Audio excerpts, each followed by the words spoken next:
दोस्तों हिस्ट्री के सिलेबस को आगे बढ़ाते हैं आज बात करेंगे हम टोटल मिलाकर 4 युगों के बारे में तथा इसी युगों में भगवान विष्णु ने 10 प्रकार के अवतार लिए थे। उन 10 प्रकार के अवतार के बारे में आज पूरे डिटेल से चर्चा करेंगे, तो वीडियो को शुरू से लेकर एंड तक जो देखेगा। बिना टाइम गवाए वीडियो की शुरुआत करते हैं। सबसे पहले बात करते हैं 4 युगों के बारे में। तो टोटल मिलाकर पुराणों में 4 युग का यहाँ पर वर्णन किया गया है, जिसके अंदर सबसे पहले अगर युग की बात करेंगे तो पहले युग को कृतयुग तथा इसी को सतयुग भी यहाँ पर कहा जाता था। तो टोटल मिलाकर सबसे पहला जो युग है वो कृतयुग या सतयुग।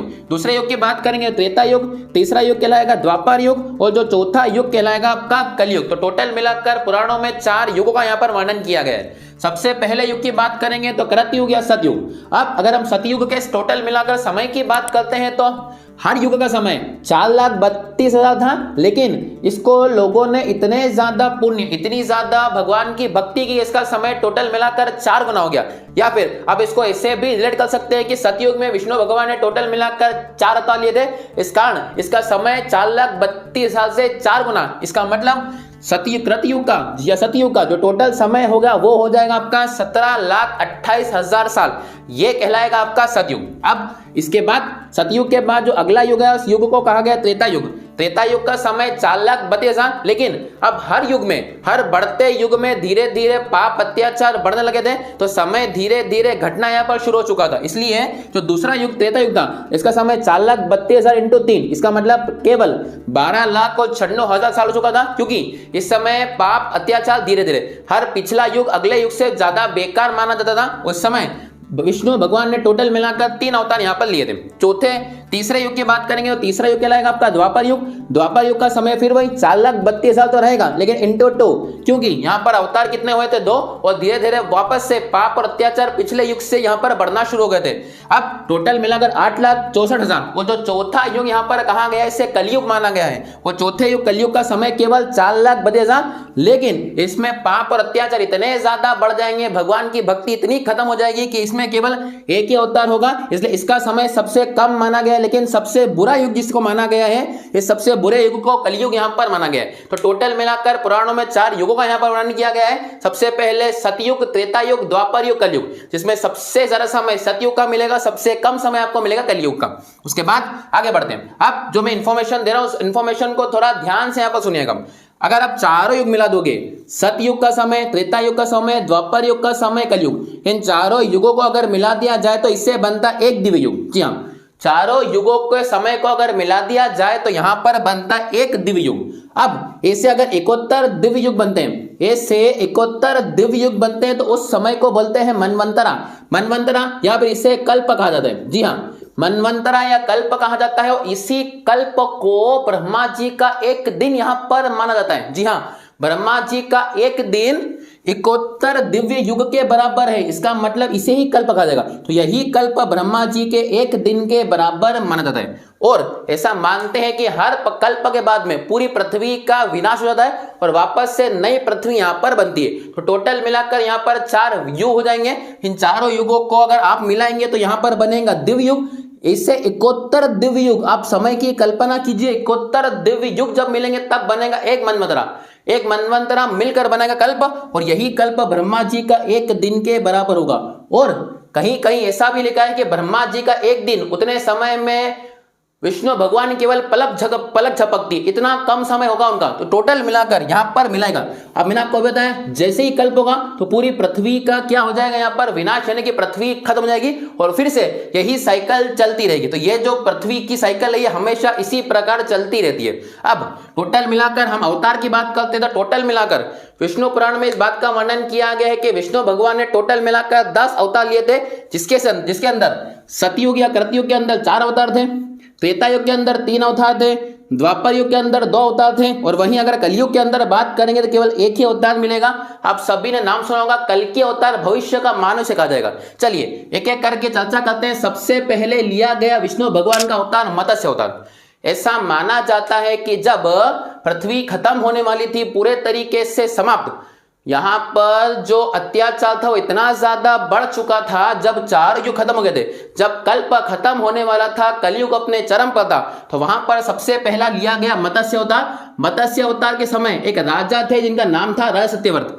वहां पर भगवान ने लिया था मछली का अवतार। राजा सत्यव्रत जब अपने जगह से किसी जगह से पानी भरकर लाए तो उनके हाथ में मछली, वो मछली विष्णु भगवान के रूप दी। मछली ने कहा कि मुझे अपने साथ में ले चलो, तो मछली को लेकर गए अपने कमंडल में। अगले ही दिन मछली का आकार कमंडल से भी बड़ा हो गया, तो मछली ने राजा सत्यव्रत से रिक्वेस्ट की कि मुझे किसी बड़े जलाशय में ले चलो, आपका कमंडल मुझे छोटा पड़ रहा है। सेकंड, राजा सत्यव्रत जब उसे किसी जलाशय में ले गए, वहां छोड़ा।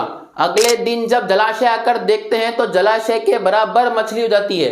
फिर मछली रिक्वेस्ट करती है राजा सत्यव्रत से कि मुझे जलाशय भी छोटा पड़ रहा है, आप मुझे समुद्र में यहां पर ले चलिए। तो वहां पर सत्यव्रत जी उस जलाशय से मछली को निकालकर समुद्र फेंकते हैं। अगले दिन फिर चमत्कार हो गया, मछली का आकार समुद्र से बड़ा हो गया, मछली के लिए समुद्र छोटा पड़ने लगा। यह देखकर राजा सत्यव्रत को पता चल गया कि ये कोई आम मछली नहीं है बल्कि भगवान का रूप है। वहां से जितने भी प्रकार से पृथ्वी नष्ट होने वाली थी तो उन्होंने मत्स्य अवतार लेकर जितने लोगों को बचाना था उनको सुमेरु पर्वत रखा और पूरे पृथ्वी का अंत यहाँ हो गया। तो भगवान विष्णु के द्वारा लिया गया जो पहला अवतार था उस अवतार को कहा गया मत्स्य अवतार। यहाँ पर राजा मिलेंगे आपको राजा सत्यव्रत, जिनके बारे में स्टोरी यहाँ पर देखने को मिलती है। सेकेंड अवतार मिलेगा आपको कूर्म अवतार। कूर्म अर्थात कछुआ, कूर्म अर्थात कछुए का अवतार लिया गया। आप सभी को पता होगा समुद्र मंथन, समुद्र मंथन जो कि देवता तथा असुरों के बीच में हुआ था। देवता तथा असुरों के बीच में यहाँ पर समुद्र मंथन हुआ था। अब समुद्र मंथन कैसे किया जाएगा, तो पर्वत से, लेकिन पर्वत को रखेंगे ही पे, तो वहां पर विष्णु भगवान ने अवतार लिया था कूर्म अर्थात कछुए का अवतार, जो कि उनका दूसरा अवतार यहाँ पर माना गया। तीसरा अवतार की बात करेंगे तो तीसरा अवतार यहाँ पर वराह अवतार, वराह अर्थात सुअर का अवतार यहाँ पर लिया गया। उस समय एक असुर जिसका नाम था हिरण्यकश्यप, हिरण्यकश्यप ने पूरी पृथ्वी को अपनी जगह से फुटबॉल बनाकर फेंक दिया था। वहां पर भगवान विष्णु के द्वारा तीसरा वराह अवतार। अब आपके मन में एक सवाल जरूर आना चाहिए कि केवल वराह अवतार ही क्यों? वराह की सूंघने की शक्ति बहुत ज्यादा तेज होती है। जब पृथ्वी को जगह से हटाकर फेंक दिया गया था कि समुद्र में, तो वराह अवतार की सूंघने की शक्ति से पृथ्वी को ढूंढा गया और वापस से उसको सौरमंडल में स्थापित किया गया। और फिर हिरण्यकश्यप और वराह के बीच में युद्ध होता है, जिसके अंदर हिरण्यकश्यप की पूरे तरीके से मृत्यु यहां पर कर दी जाती है। तो वराह अवतार मिलेगा आपको तीसरा अवतार। जब जब पृथ्वी पर पाप बढ़ा है तब तक हरि ने यहां पर अवतार लिया है, तो तीसरा अवतार क्या रहेगा? वराह अवतार। चौथा नरसिंह अवतार के बारे में आप सभी को जानकारी होगी। याद कीजिए प्रहलाद को उनका पिताजी हिरण्यकश्यप प्रहलाद के ऊपर बहुत ही ज्यादा अत्याचार करते थे, तो थंबा फाड़ कर निकले नरसिंह अवतार और हिरण्यकश्यप का पूरे तरीके से बीच में से फाड़ दिया था। तो चौथा अवतार कहलाएगा नरसिंह अवतार। पांचवें अवतार की बात करेंगे तो वामन अवतार। जी हाँ, अब ध्यान दीजिएगा, ये जो शुरुआत के 4 अवतार थे कौन से युग में लिए गए? तो ये जो युग था ये कहलाएगा सतयुग। अगला यहां से 5वें से युग स्टार्ट होता है आपका त्रेता युग। इसलिए मैंने आपसे कहा था कि टोटल 4 युग है तो 4 अवतार यहां पर होंगे। 5वें अवतार की अगर बात करेंगे तो 5वां अवतार कहलाएगा वामन अवतार। वामन अवतार इसलिए लिया गया था कि उस समय एक असुर हुआ करता था राजा बलि। बलि ने पूरे के पूरे पृथ्वी के लोगों को परेशान किया हुआ था, लेकिन राजा बलि जो था वह दान देने में बड़ा अच्छा हुआ करता था, किसी को भी कुछ भी दान या पत्र था। यहाँ पर भगवान विष्णु ने धारण किया वामन अवतार और वामन अवतार लेकर ब्राह्मण का रूप लेकर बलि से केवल 3 पग जमीन मांगी। राजा बलि सोचा केवल 3 पग जमीन काफी कम है। राजा बलि ने परमिशन दी कि आप 3 पग जमीन ले सकते हैं। वहां से वामन ने इतना बड़ा अवतार ले लिया कि पहला जो उनका पैर रखा गया वो पूरी पृथ्वी पर रखा गया। पहले पग में पूरी पृथ्वी नप गई, दूसरे पग में स्वर्ग को नाप दिया गया। अब पृथ्वी नप गई, स्वर्ग नप गई। तीसरा पूछा वामन जी ने, कहां रखूं तीसरा कदम? तो तीसरा कदम राजा बलि बोला आप मेरे सिर पर रखिए तीसरा कदम।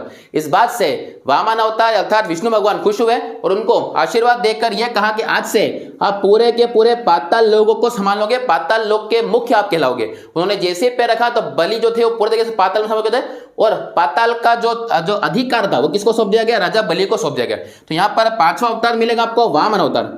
छठा अवतार परशुराम। आप सभी जानते होंगे परशुराम जी के बारे में। तो जो छठा अवतार विष्णु भगवान के द्वारा लिया गया वो कहलाया परशु अवतार, परशुराम अवतार, माफ कीजिएगा। 7वां अवतार राम अवतार, सभी को जानकारी होगी। 8वां अवतार लिया गया कृष्ण अवतार।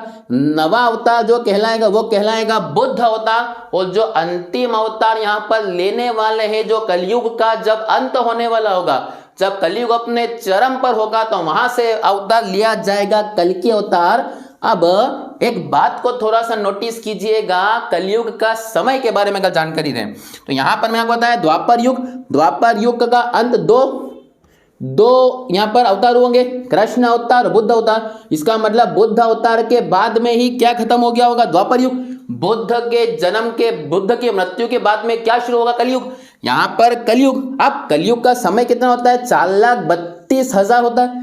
लेकिन अगर हम बात करेंगे कलयुग की, तो कलयुग को शुरू हुए तो अभी केवल 5,000 साल हुए हैं। जी हाँ, और टोटल कलयुग का समय 4,32,000 है। इसका मतलब कलयुग की तो अभी केवल अंश मात्र तो भी शुरुआत नहीं हुई है। लेकिन आज का समय आप देखेंगे कितना घोर यहाँ पर समय हो चुका है। हर तरीके से हर जगह भाई भाई में, बेटे बेटे में, हर जगह झगड़ा चल रहा है। लेकिन फिर भी अभी तो कलयुग की केवल शुरुआत है। तो सोचिए, अभी इतनी शुरुआत है तो जब अंत होगा तब कितना भयानक होगा। वो समय भगवान विष्णु का 10वां अवतार यहाँ पर जन्म लेगा और 10वें अवतार को कल्कि अवतार यहाँ पर कहा जाता है। इन 10 अवतार के बारे में आपको जानकारी मिलेगी विष्णु पुराण में, बिल्कुल एज इट इज। इन्हीं 10 के 10 अवतार के बारे में पूरी इंफॉर्मेशन यहाँ पर दी गई है। तो टोटल मिलाकर युगों की बात करेंगे तो 4 युग, और इन्हीं 4 युगों में विष्णु भगवान के द्वारा 10 प्रकार के अवतार यहाँ पर लिए गए। आई होप आपको वीडियो पसंद आएगा। वीडियो पसंद आए तो वीडियो को लाइक कीजिए, चैनल को सब्सक्राइब करना बिल्कुल भूलिए। मिलते हैं अगली वीडियो में, तब तक के लिए जय हिंद।